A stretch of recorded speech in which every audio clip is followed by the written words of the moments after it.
Good morning बच्चों। आज हम वितान में आरोह में हम काव्यखंड का फर्स्ट लेसन प्रारंभ कर रहे हैं, जिस पाठ का नाम है हम तो एक एक करी जाना व संतो देखत जग बोराना, जिसके रचनाकार हैं कबीरदास जी। आइए हम कबीरदास जी के बारे में जानें।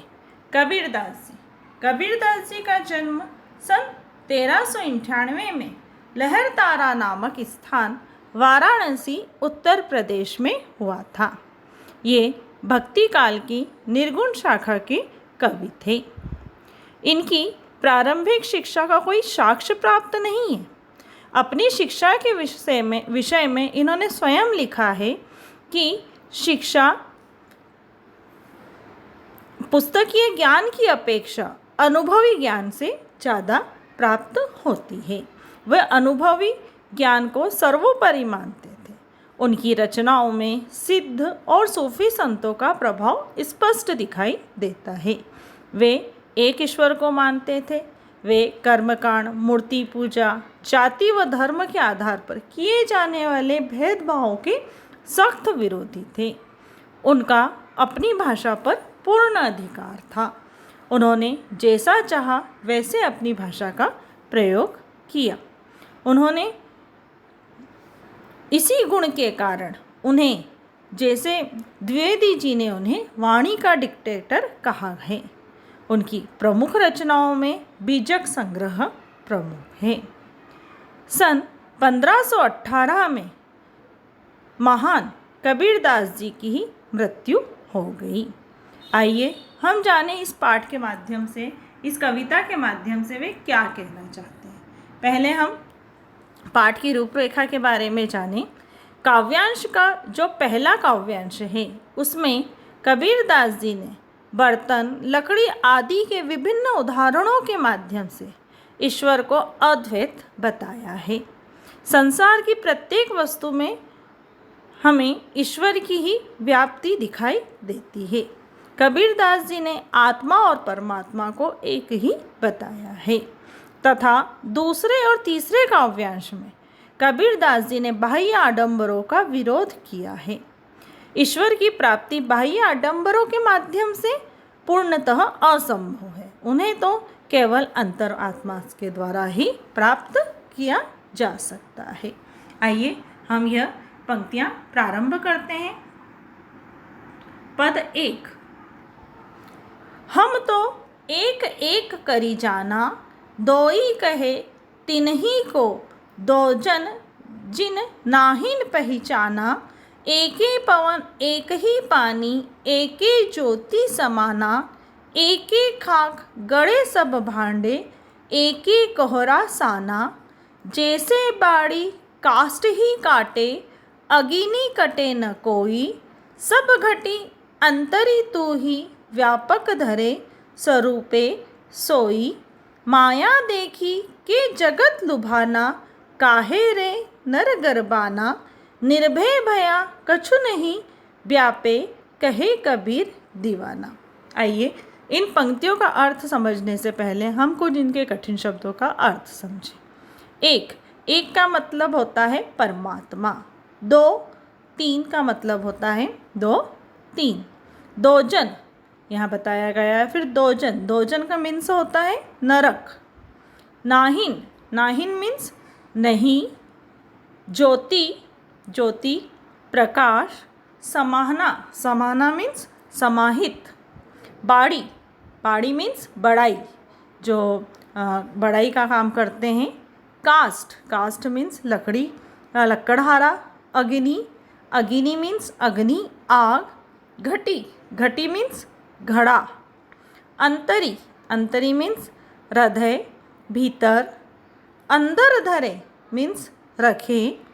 स्वरूपे मीन्स स्वरूप। माया मीन्स सांसारिक आकर्षण। लुभाना मीन्स मोहित हो जाना, मोहित होना, आकर्षित होना। गरबाना मीन्स गर्व करना। निर्भय मीन्स निडर होकर, निर्भय होकर। दीवाना मीन्स बैरागी। इस कविता के माध्यम से बताया जा रहा है, हम तो एक एक करी जाना, दो ही कहे तिन्ही को, दो जन निज नाहिन पहचाना। कबीरदास जी कहना चाह रहे हैं कि मैंने ईश्वर को एक मान लिया है। कोई ने दो कह रहा है, कोई कह रहा है कि ईश्वर तीन है, लेकिन ईश्वर क्या है? अद्वैत है, एक ही है। जो लोग इस आत्मा और परमात्मा के अलग अलग अस्तित्वों को पहचानता है या मानता है, उनको बिल्कुल भी नहीं पता है। ऐसे लोगों के लिए यह संसार किस प्रकार है? नरक के समान है। उन्होंने कहा है, दो ही कहे तिन्ही को, नौजन जिन नाहिन पहचाना। जिन्होंने इसे अभी तक नहीं पहचाना कि ईश्वर एक है, उनके लिए संसार किस प्रकार का है? नरक के समान है। एक पवने एक ही पानी, एक ही ज्योति समाना। आगे कबीरदास जी कहना चाह रहे कि इस संसार में जिस प्रकार से एक जैसी हवा बहती है, एक जैसा सर्वव्याप्त पानी है, तथा एक ही ज्योति अर्थात प्राण तत्व सब में समाया हुआ है। सभी में एक जीवात्मा वास करती है, सभी में। तो वे कहते हैं कि ईश्वर भी किस प्रकार है? एक ही है। एक एक खाक गड़े सब भांडे, एक एक कोहरा साना। कबीरदास जी आगे कुछ उदाहरण देके कह रहे हैं कि जिस प्रकार से कुम्हार एक ही मिट्टी से कई प्रकार के बर्तनों को घड़ता है, कई प्रकार के बर्तनों को बनाता है, चाहे उसका आकार कई प्रकार का हो, लेकिन वो किसी एक ही मिट्टी से बनाता है, उसी प्रकार से ईश्वर ने भी हमें एक ही मिट्टी का बनाया है। मनुष्य के शरीर का निर्माण भी ऐसे ही एक ही तत्वों से हुआ है, चाहे उनके आकार प्रकार स्वरूप चाहे भिन्न भिन्न हो।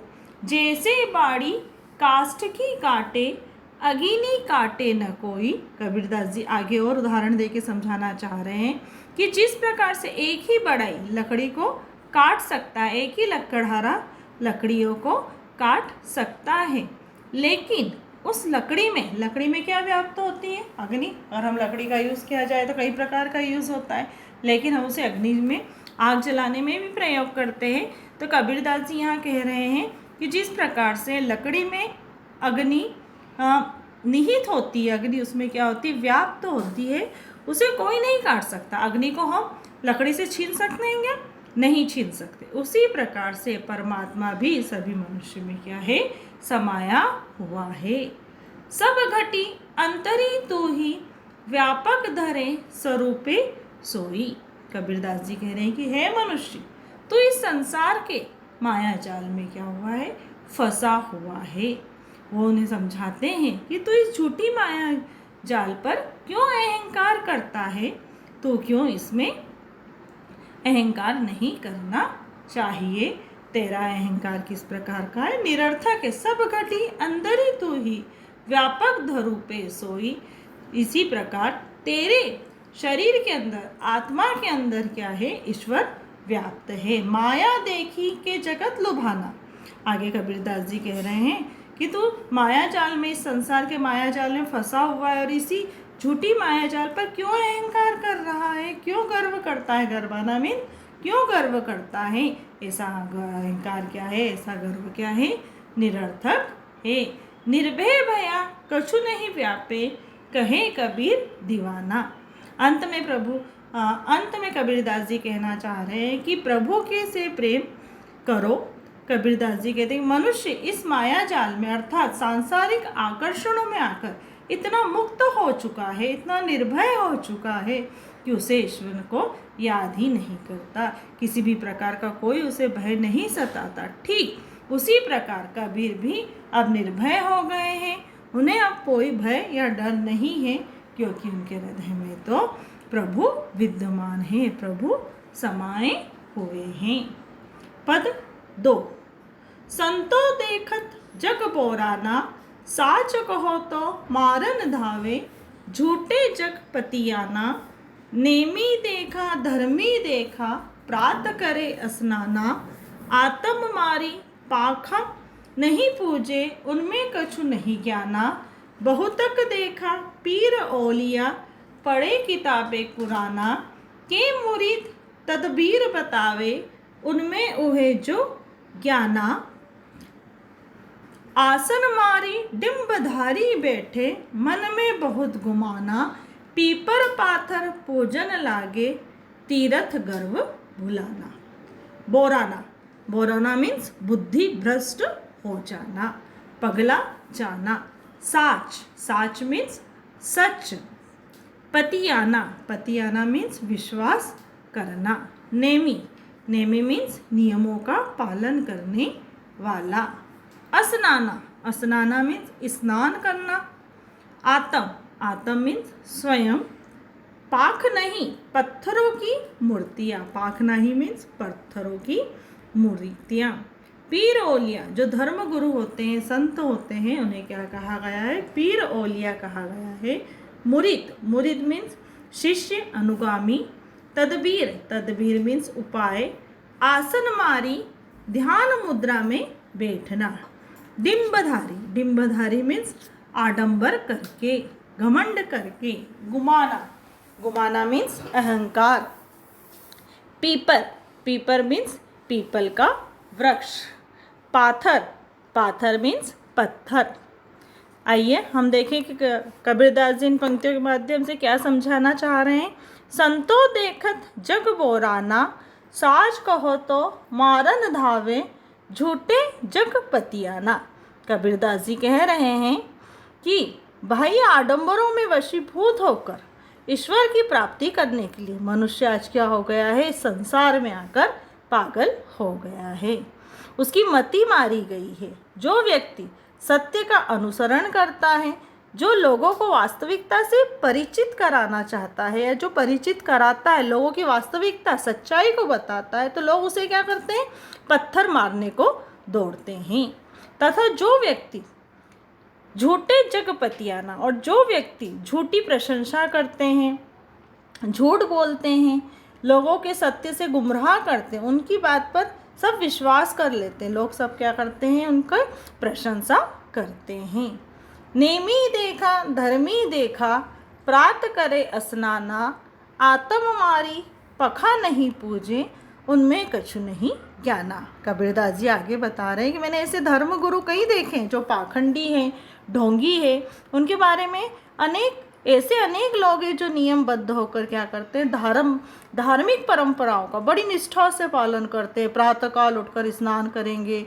ऐसे लोग अपनी आत्मा को तो हर पल हर दिन मारते रहते हैं, उनका हनन करते रहते हैं, लेकिन दूसरे पत्थरों को अत्यधिक निष्ठा से क्या करते हैं? पूजते रहते हैं। कहने का तात्पर्य यहाँ है कि खुद वास्तविकता को स्वीकार नहीं करना चाहते, लेकिन पाखंडों में खुद क्या होते हैं? व्याप्त होते हैं। बहुतक देखा पीर ओलिया, पढ़े कीतबे कुराना। मैंने कई सारे ऐसे पीर और ओलिए देखे हैं जो क्या करते हैं? किताबों का, कुरान का, धार्मिक पुस्तकों का क्या करते हैं? नियमित पाठ किया करते हैं। वो तथा अपने शिष्यों को भी के मुरीद तदबीर बतावे उन्हें जो ज्ञान। आगे बता रहे हैं कि वे अपने शिष्यों को अल्लाह को पाने के लिए तरह तरह के उपाय बताते हैं, जबकि वे स्वयं अल्लाह के रहस्य को नहीं जानते। लोगों को ज्ञान बांटते हैं, लेकिन खुद क्या होते हैं? निरर्थक होते हैं, उनमें ज्ञान की कमी होती है। आसन मारी डिम्ब धरी बैठे, मन में बहुत गुमाना। आगे बता रहे हैं कबीरदास जी कि ढोंगी जो होते हैं ना, ढोंगी योगी जो होते हैं, उनके ऊपर उन्होंने प्रहार करते हुए कहा है कि वे आसन लगाकर अवश्य बैठ जाते हैं, किंतु उनके मन में क्या भरा हुआ है? काफ़ी बहुत सारा अहंकार भरा हुआ है। पीपर पाथर पूजन लागे, तीरथ गर्व भुलाना। और पेड़ों को, पत्थरों की मूर्तियों को पूजते रहते हैं और तीर्थ करते हुए अपने गर्व पर गर्व करते रहते हैं, अहंकार करते रहते हैं, अहंकारी बन जाते हैं।